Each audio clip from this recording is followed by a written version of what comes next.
నమస్తే the 9 news కి స్వాగతం.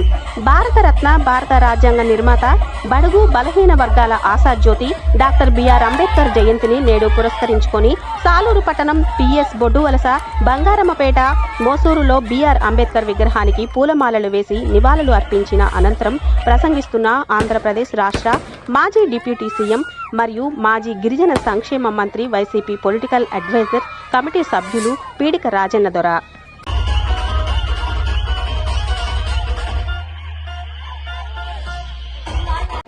రైతులు, గిరిజనులు, బడుగు బలహీన వర్గాలు, మైనారిటీలు, అగ్రవర్ణ ప్రాంతాలు, మహిళలు ఎంతమందిని కూర్చొని మనం మాట్లాడగలుగుతున్నాం.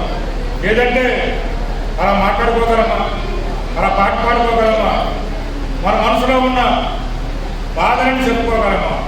చెప్పుకోలేము. ఆ మహనీయుడు పెట్టిన భిక్ష దయ పెట్టుకుని కూడా ఇబ్బంది పెడుతున్నారు. కొంతమంది ముసుగొలిపి ఉద్దేశపూర్వకంగా ఒకసారేమో విద్యాశాఖకు పిటిషన్ పెట్టి వారి శాత ఇల్లు దౌర్జన్యం చేయిస్తున్నారు. ఒకసారేమో పంచాయతీరాజ్ శాఖ పిటిషన్ పెట్టి వారి శాతం దౌర్జన్యం చేయిస్తున్నారు. ఇంకొక శాతం భూముల మీద రెవెన్యూ అధికారులు పిటిషన్ పెట్టి వారి మీద దౌర్జన్యం చేయిస్తున్నారు. ఇంకొకసారి మన బిల్లు మీద పిటిషన్ పెట్టి సెక్రటరీ అందరికీ వారి మీద దౌర్జన్యం చేయిస్తున్నారు. ఇదేనా గిరిజన నియోజకవర్గం? ఇదేనా మన దళితుల గురించి చెప్పేది? ఇదేనా మహనీయులు చెప్పేది? అంబేద్కర్ రాజ్యాంగంలో ఇదే రాశాడా?